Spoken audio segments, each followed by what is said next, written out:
First Watch now. What you need to know from the Cochise County Sheriff's Office. Hosted by Cochise County Public Information Officers Carol Kappas and Grady Butler. First Watch on 92.3 KWCD. And it's brought to you by Sulphur Springs Valley Electric Cooperative, giving you an inside look into your Sheriff's Office. I'm Grady Butler, and with me is Carol Kappas, Public Information Officer with the Sheriff's Office, and Commander Watkins. Good morning. Good morning, Cochise County. So we're going to start off with an award ceremony that we had for the Sheriff's Office. So this is for People of the Year and also how long they've been with the Sheriff's Office. That's right. So a lot of people were there with their families. It was a good turnout. Commander, you were reading some of the certificates, and we had the chief there, the sheriff there. So I think it went really well. I do too. It's really nice to be able to bring formal recognition to those who serve our communities. And we haven't been able to do that for a couple of years. So we had our 5-year people, 10-year, 15-year, 20-year, and 25 years. That is true. Lieutenant Foster's been serving our community for over 25 years, to include his service to the United States Army. It's really nice to be in the presence of such a wonderful servant. In addition to that, we also had several life-saving awards. It's been a very busy year for our search and rescue teams and our Sheriff's Assist team. And it's also ACO week. Yes, it is. And so all of our animal control officers were there, all 5, and USDA, the USDA agent. That's a tongue twister. I know, right? So Al Tomlinson was there, so we appreciate everything that they've been doing for us. Had a lunch for him yesterday, and I think that they were happy to have that recognition. It's nice to be able to recognize those. One of the things that they're doing is we're trying to put a pet tip or animal tip of the week from each one of them, and so we have 2 more, so be looking for that on our social media sites, because I think it's really good information. Even though you may know it, it's good to be reminded of the things like that are happening. Also, search and rescue has been pretty busy with what they do.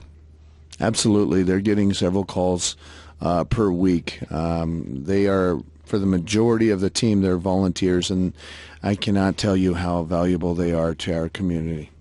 And one of the things that people think about for search and rescue is, going up in mountains and, through deserts and over hill and dale and try to save people. But this week it seems like that they've really been more of urban rescue with finding teens who are missing. They've just had some issues at home, and the one girl that we had on the 9th, it was kind of scary because she had medication that she was supposed to be taking, and she left home without it. So it was concerning for that. And they did find her, and she was dehydrated, so they had to do some treatment. And then on the 12th, they had 2 missing teens out of the Whetstone area, and it was cold that night. Again, they were not dressed for the inclement weather, and just scary types of situations for the family, and I'm really glad that Search and Rescue was able to find them. Absolutely. And so when we have those types of things, we have to pay attention to it. We did post one on our Facebook last night. Many people saw it, and they were fortunately ones to come forward. They tried to reach out to the girl. She's 16 years old, and she wasn't a runaway.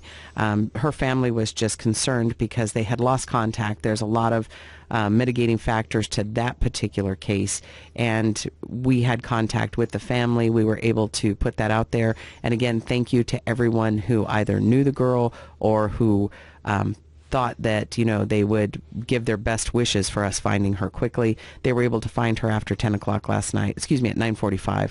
So she was safe, and everything turned out well. So thank you to everybody who was participating in that particular search, whether it was just by making phone calls, reaching out to friends, trying to see if they could find her, and they did. So that was good. We've also had a bunch of fires that have popped up, and we've got to remind everybody that it is fire season, and it is time to mow your yard and get that barrier to your house, all that kind of safety stuff you need. But we had one at Middle March Road as well.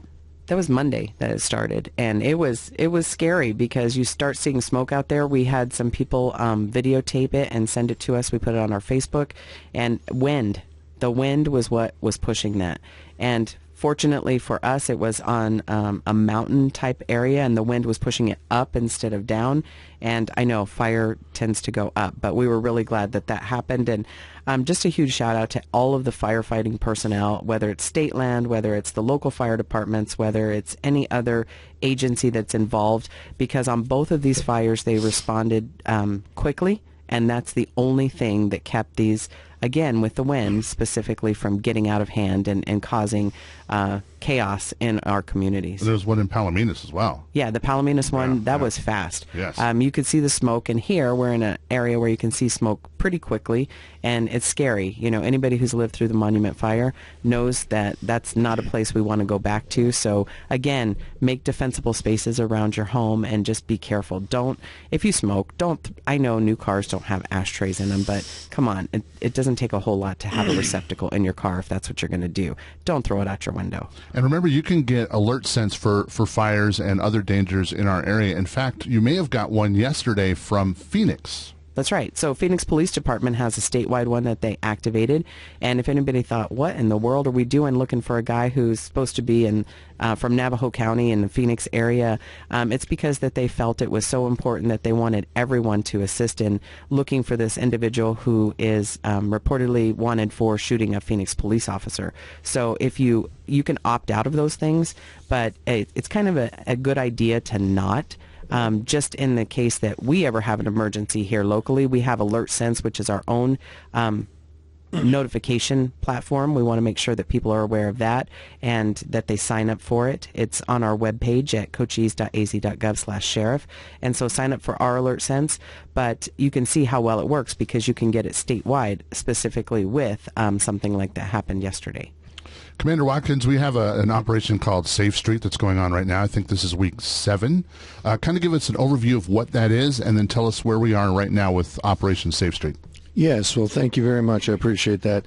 So Safe Streets is kind of designed as a multi-agency task force specifically to address the current epidemic of young teenage drivers driving recklessly through our communities while engaged in the acts of exploiting human beings through smuggling.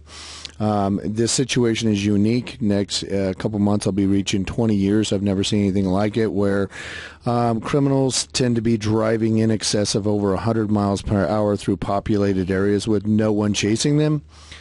So we've had to create some unique strategies to address this and try and prevent those individuals from reaching populated centers before they start their driving behavior. So we've taken detailed statistical data from operation successes and failures during the month of March, and here's what we know is that we had over 50 migrants that were victims of felonious offenses. No matter which way of the political fence you fall on this issue, you cannot tell me the most dangerous thing a migrant would face after the journey they've sustained getting here is to be thrown in the trunk of a car driven by a teenage driver who's going to drive 130 miles an hour into oncoming traffic. We had 50 individuals that were migrants that were victims of felonious offenses during task force operations just between March 1st and March 31st. And that puts a serious strain on our judicial system and our detention system, as well as the horrific fact that we have 50 migrants that were victims of felonious offenses. And that's just during task force operations. Now, we don't have the resources and materials available to run these operations 24 hours a day, 7 days a week. So this is just 6 to 8 hours a day, 6 or 7 days a week at varying times, so the criminal's not alert to when we're doing it. But you're talking about maybe 24 actual operation days during that 31-day period. So when you really break down the numbers, that's a really large number for the minimal amount of time on the road. So I really want people to understand that this is a truly unique situation that affects everyone adversely.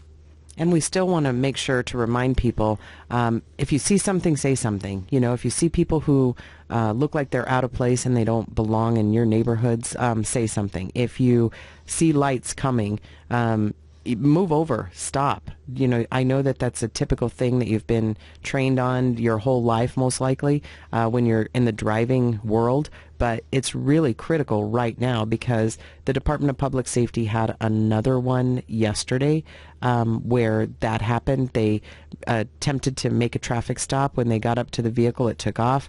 When it started going in excessive speeds and evading any type of tire deflation devices and causing public harm, that's when they stopped. They completely terminated the pursuit, and the person got away. They were able to track him down and do an interview with him, and subsequently he was booked into our jail for that very type of behavior, admitting that yes, in fact, he was transporting undocumented migrants. So that's some of the things that, you know, you also have to take into consideration for safe streets. If somebody is going to be driving foolishly like that and causing a greater harm to the public, you do terminate that pursuit. Absolutely. And one thing that I would like to ask our citizenry to do is that in addition to driving, being aware of your surroundings when you're driving through intersections and looking out for these individuals that are driving recklessly while they're out and about, safeguarding your family on walks through residential neighborhoods. These smugglers, in fact, last week we had a smuggler that was traveling over 90 miles an hour through a school zone and ended up crashing into a wall and then crashed into a 59-year-old cyclist. Keep in mind, no one was chasing this individual. So be alert, be aware of your surroundings, but also we had a very unique meeting with a bunch of affluent individuals and high regarded individuals in the technological industry, and they reaffirmed to me yesterday that these social media platforms can create algorithms that will detect and remove these flags from their social media platforms. So I want to recruit as many people as possible in tagging their legislative bodies, people like their congressmen, their senators, getting as many people talking about this situation down here in our communities so that we can kind of leverage these social media companies to create that algorithm. And we really can't stop this problem until we draw attention to it. And the best way to do that is to make sure you're following our Facebook page so that you have the information available, and then you sharing that information. That would be instrumental to getting that message out. We cannot fight this fight alone. And also on our social media, Sheriff Daniels has made several videos talking about, you know, vehicles that are impounded. Will there be an auction? How are people charged? And a lot of people are still asking the same questions on our social media, and the answers are there if you go look for them in those videos. That's right. I think it's important that even though you may have to look back a little bit, we're trying to post them once a week and trying to have safety messages, educational type information. And for the past two, they've dealt specifically with, you know, why aren't people being charged with these particular crimes and what happens to the vehicles. So make sure you take a look at Cochise County Sheriff's Office, Sheriff Mark J. Daniels, for your Facebook postings, and you'll make sure you get the information there. And speaking about safety messages and how-to videos, Commander Watkins, why don't you share with us, how can you protect your home from a burglary? Absolutely. So I want to first say that it doesn't matter where you live, no matter how affluent the neighborhood or anything like that. We are all likely to become a victim of a property crime at some point in our lives. It's just the nature of the beast. It doesn't matter where you live. Cochise County is actually really low on the list of places likely to have a home invasion. That's where a person breaks into an occupied structure. That is very, very rare in our county. But we are just like every other community across the country where we have property crime issues, and that means people break into vacant homes and steal your things. So one of the best things that you can do is that you can purchase a surveillance system. That's a deterrence. They have very elaborate surveillance systems that includes night vision. It's recorded. It goes straight to your phone. Sometimes the cost of those surveillance systems are offset by the savings you may receive on your homeowner's insurance premiums. So those elaborate systems are just a couple $100s, and if you can't even afford that, you could erect just a game trail camera near the entrance of your home that hunters use, that you can pick those up for $39 or $49 with an infrared flash. That is instrumental in providing evidence for officers and deputies that respond to your home and try and investigate a burglary. In addition to that, you can actually, one thing that we forget about is you need to photograph and document the serial numbers or photograph things that are unique to you and of specific value. Make sure you do that with your cell phone so it's uploaded to the cloud. And you photograph those items. That way, when law enforcement responds, you can actually give a detailed list of items that are missing. You're going to need this for your homeowner's insurance claim.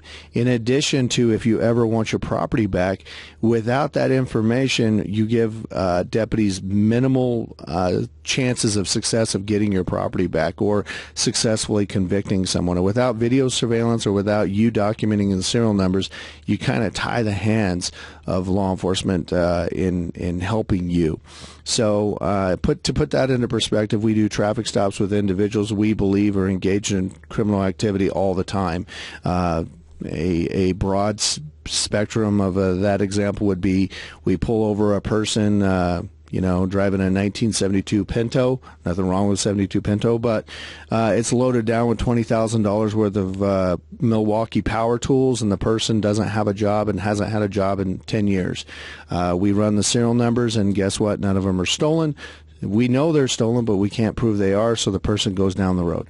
So if you document those serial numbers, we can put them into our database, and that is a first step in helping us get your property back. Aside from that, you can do things like trim the vegetation and curtilage away from your property. Carol Kappas was just talking about having a defensible space around your home. One thing I would like to add on that real quick is that you can reach out to the Fry Fire Department, and they have information on FireWise. About how to trim the vegetation and things away from your property.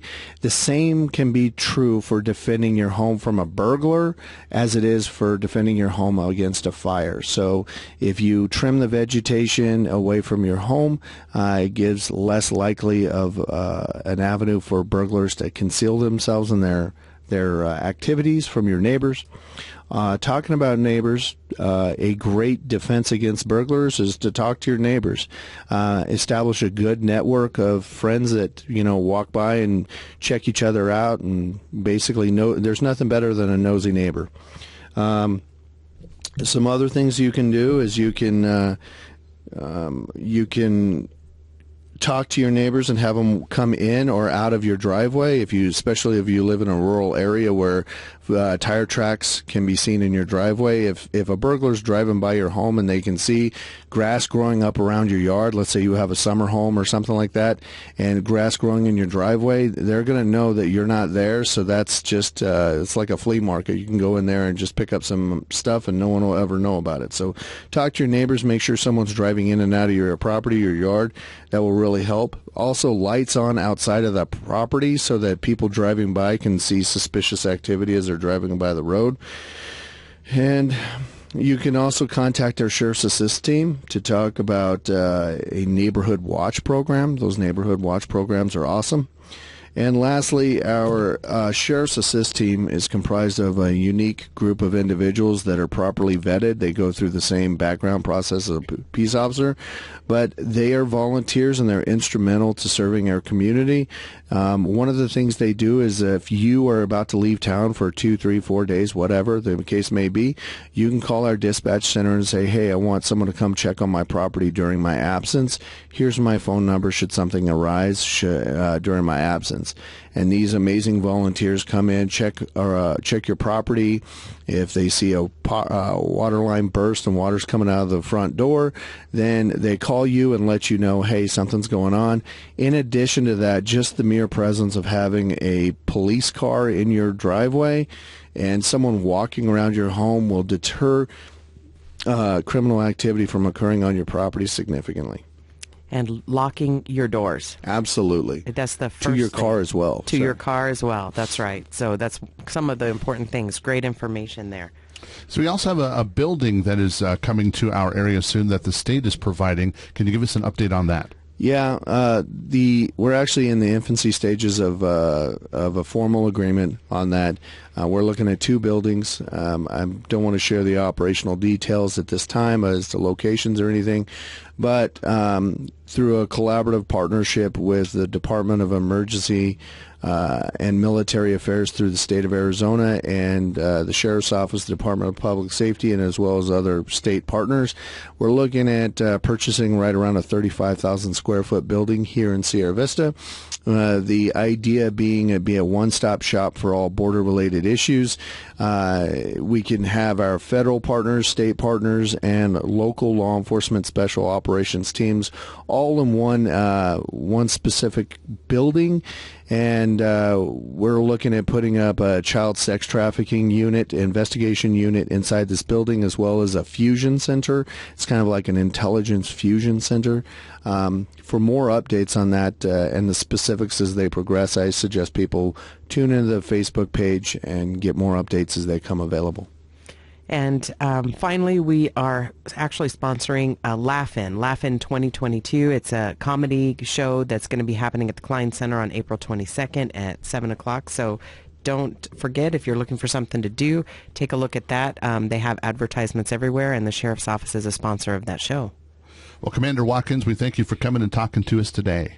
Thank you for having me. And Carol, who do we have coming in next? We have Ccom, which is our Southeastern Arizona Communications Center Director, Mike Klein. First Watch on KWCD Country, brought to you by Sulphur Springs Valley Electric Cooperative.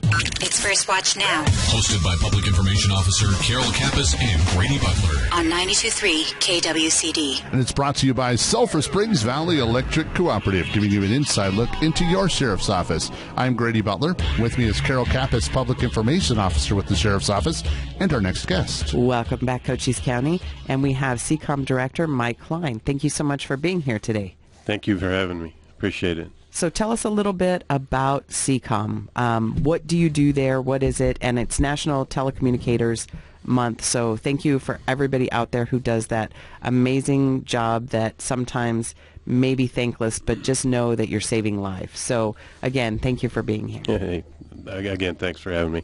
Ccom is a PSAP, or a Public Safety Answering Point. It's a regional answering point for pretty much just Cochise County area at this stage of the game. We are the location that all the fire, EMS, and police-related calls come to, and from that point we dispatch to the respective agencies that subscribe to us. So the Ccom is one of 81 PSAPs in the state of Arizona, and we are a regional one that's been set up through an IGA, an intergovernment agreement between Cochise County and the city of Sierra Vista. We have subscribing agencies from around the county that have agreed to have their calls come to us, and then, like I say, we dispatch from that location. And we were talking in a meeting yesterday that Susan has been doing an amazing job through Ccom and putting all this together, but they're reducing the number of PSAPs. They're trying to consolidate even more through the state, and so it looks like it's going to be down to 2 for Cochise County. So thanks, Susan, for doing all of that work, seriously, and just know that you're still going to have your 911s going into law enforcement agency, but it's only going to be 2 in Cochise County. So that's going to be a little bit of a change in dynamic. Oh, it is, certainly. Yes, that's correct. The state 911 office is hoping to reduce the number of PSAPs. It reduces costs and streamlines everything with respect to the technology, and we are heavily dependent on technology in the facility. So by doing that, they can better focus on a limited number of PSAPs rather than have them spread out all over the state. And then, like you said, here very soon we'll have just about every entity in Cochise County coming into our center. It is manned 24 hours a day, 7 days a week, 365 days a year. So there will not be gaps in terms of people not being able to reach somebody. And you are hiring at Ccom as well. We certainly are.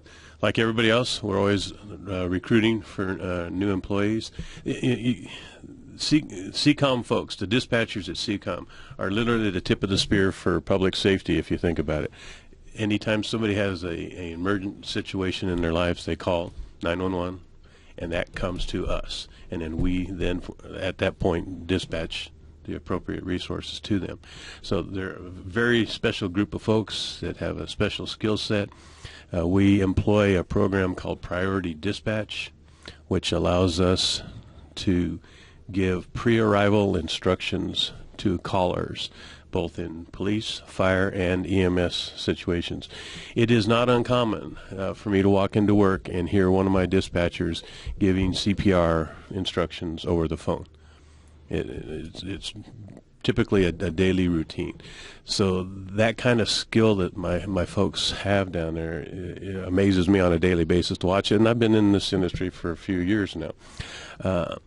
So yes, we are looking for people. We always are. We are working through the IGA. Our employees are actually employees of the city of Sierra Vista. So anybody that is interested in working for Ccom as a 911 dispatcher, all they need to do is get onto the city's website in the Human Resources Department and find the dispatch trainee position and apply. The criteria for that is 18 years old, high school or GED, be able to type at 40 words a minute, and have correctable hearing if hearing is an issue. Past that, we're looking for people that have a decent record. You will go through an extensive law enforcement level background to work at Ccom, and for that reason it's important that people can pass that scrutiny. But at that point, when they're brought on, they're trained through the National Academy of Emergency Dispatch for the priority dispatch skill set, and then we have a in-house, while they're being paid, training curriculum that ranges, depending on the person, 4 to 6 months long before they're actually released to a shift to work as a dispatcher. And those shifts are, in fact, like I say, 24/7. So it's shift work in that regard. We are paying starting dispatchers right at $40,000 a year now. That doesn't count the city bennies that I alluded to a little while ago. So it's a very good job.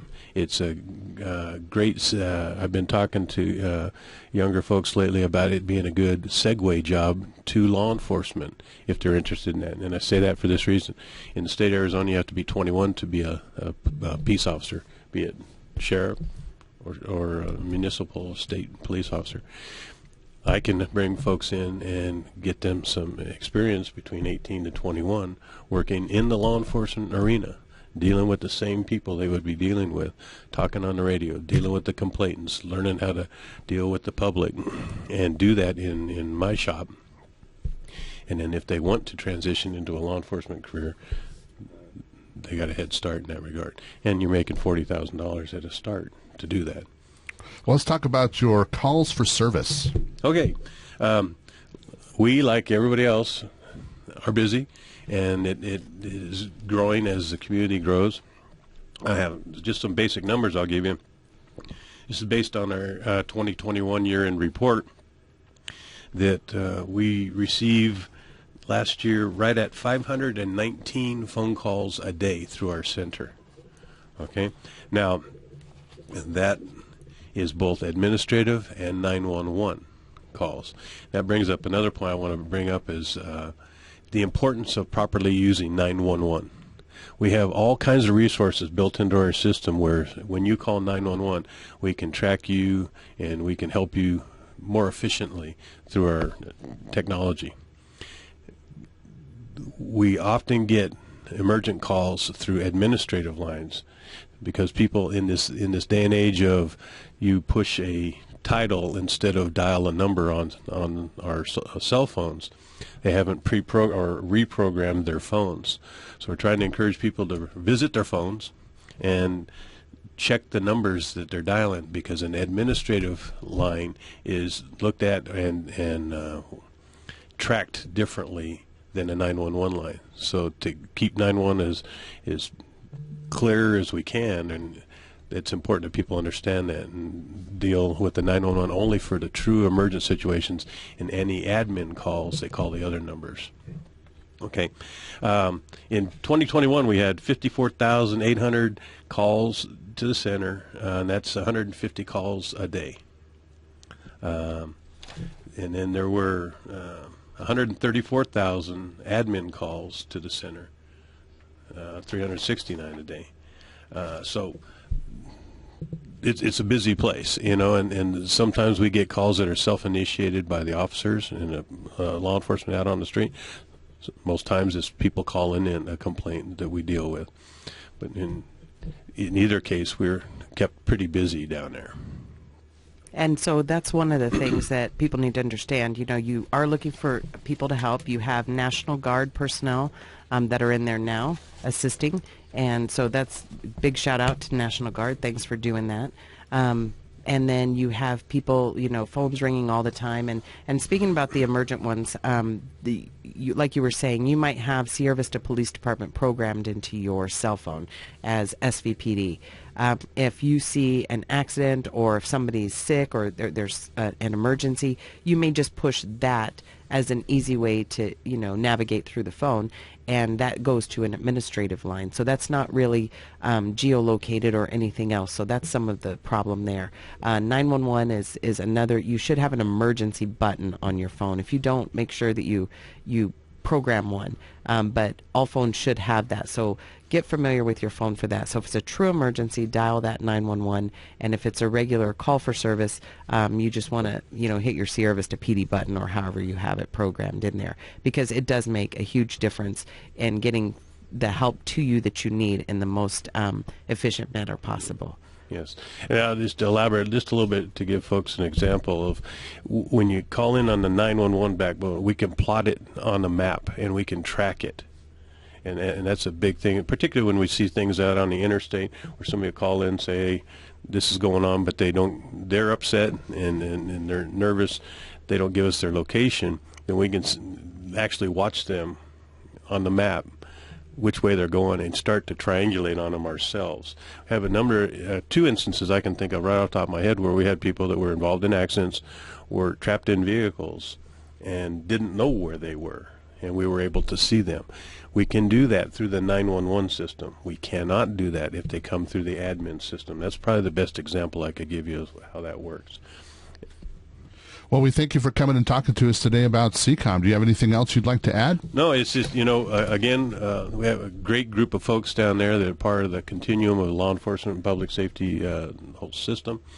We are, on an ongoing basis, looking for people to come join us. We can be located through the city's website with human resources. But no, other than that, thank you for having me down here. I appreciate it. You bet. Thanks for coming. I'm sorry, I don't want to forget your records people, too. I mean, Certainly. You have people that have to do administrative tasks as well. So there are all kinds of paperwork down there. You have no idea. Yes, yes. All right, Carol, who do we have coming in next? We have Fire Marshal from Sierra Vista Fire, Don Foster. First Watch on KWCD Country, and it's brought to you by Sulphur Springs Valley Electric Cooperative. It's First Watch Now. Hosted by Public Information Officer Carol Kappas and Grady Butler. On 92.3 KWCD. And it's brought to you by Sulphur Springs Valley Electric Cooperative, giving you an inside look into your sheriff's office. I'm Grady Butler, and with me is Carol Kappas, Public Information Officer with the Sheriff's Office, and our next guest, Don Foster from Sierra Vista Fire Department, and Robert Klein from Bisbee Fire Department. Good morning, gentlemen. Hey, good morning. Good morning. All right, so let's start with you, Don. You guys have something new that's called the station alerting. This sounds interesting. It really is. So currently, the system that we use to dispatch units is about 50 years old. So if I, as a kid growing up in California, The Emergency was one of my favorite shows, and we're still using the same system as they were back then. So we're in some respects.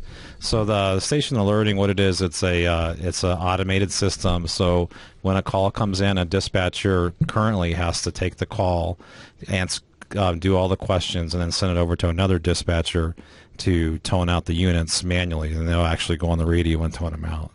In this system, they can literally just push a button and basically Siri will dispatch the units.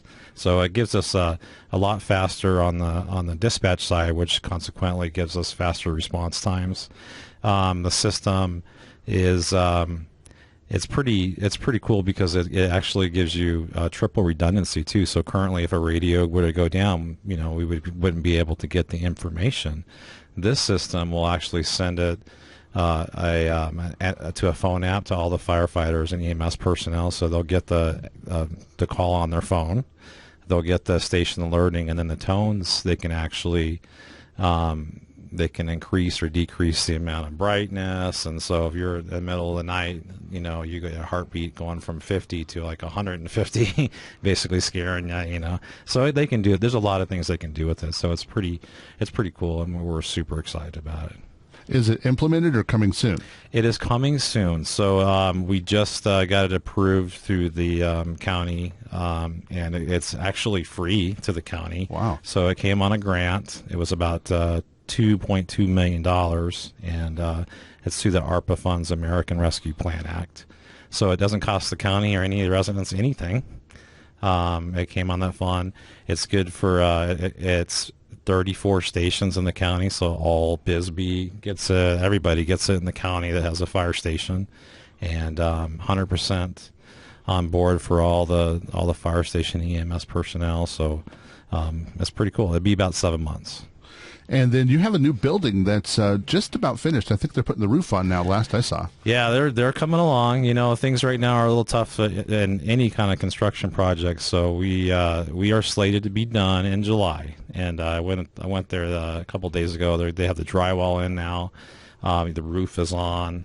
So it's the residents in the area have been kind of asking about the progress on that. And it's coming along. So we expect July.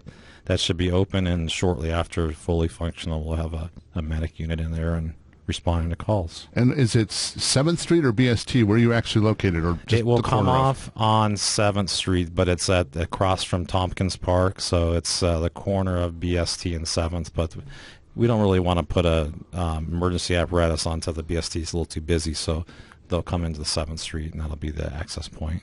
We had some fires recently in Palominas and other places in Cochise County. Give us some good fire safety tips on how to keep your house safe, like defensible space. Well, I'm going to defer, actually, to my friend from Bisbee, because they do quite a bit of that lately. Yeah, it's been picking up lately, so one of the biggest things is just be aware of how your yard looks. We like you to keep a couple of feet, about 2 to 3 feet away from your house, and that's just reducing the bushes, the dead grass, and then a lot of people like to have trees just real close up to the house, so just we call it limbing up, so just cut off the dead branches and keep the roof clear, clean out the gutters, just a good old-fashioned housework like that, and that'll significantly reduce the chance. That's some good advice. And you guys have coming up in Bisbee an egg hunt. Tell us about that. Yeah, that's right. Finally, after a 2-year break due to COVID, we're back, and we're excited about that. So this Easter egg dash or hunt has gone on for well over 50 years. I can remember doing it as a kid when my grandfather was the one boiling and dyeing all the eggs.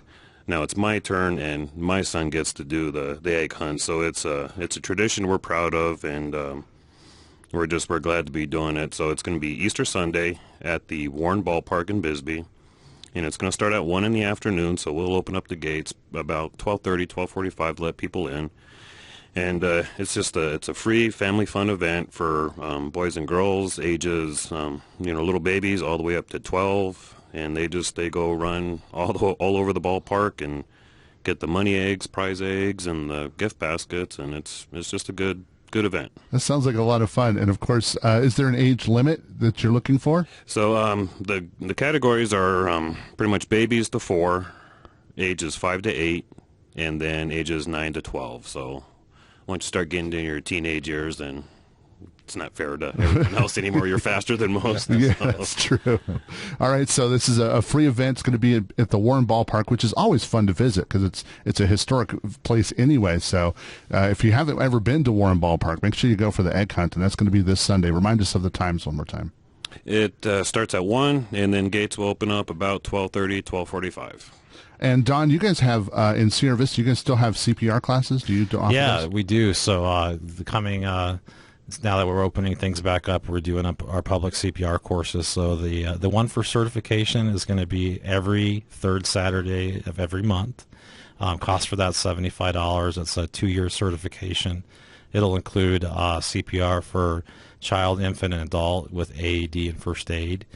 We do plan on offering some hands-on free courses that'll be coming up pretty soon, and I'll get the information next time we see you on those. Yeah, if you need the certification or if you want to learn how to do CPR, if you will call the station, you'll have to make an appointment. It's 417-4400, and that's going to be the third Saturday of every month.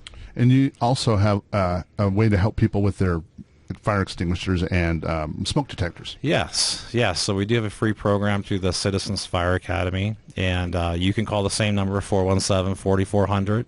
They'll come out and check your smoke detectors and install new ones if needed, change the batteries, clean them. And I think last time we were on here, we just talked about the fact that most people don't know those things are no good after 10 years. So you really need to look at the dates too when you're changing the batteries, because it might be time for a change. Well, Robert, invite us one more time to this Easter egg hunt. Remind everybody of the dates, times, and place. All right, so once again, Easter Sunday at the Warren Ballpark in Bisbee, and it starts at 1 p.m. Well, we thank you for coming and talking to us, gentlemen. Thank you for having us. That's Don Foster from the Sierra Vista Fire Department and Robert Klein from the Bisbee Fire Department. First Watch on KWCD Country, brought to you by Sulphur Springs Valley Electric Cooperative. You've been listening to First Watch with the Cochise County Sheriff's Office. Hosted by Cochise County Public Information Officers Carol Kappas and Grady Butler. Join us again next Friday morning, 7 to 8 a.m. First Watch. What you need to know from the Cochise County Sheriff's Office. Only on 92.3 KWCD.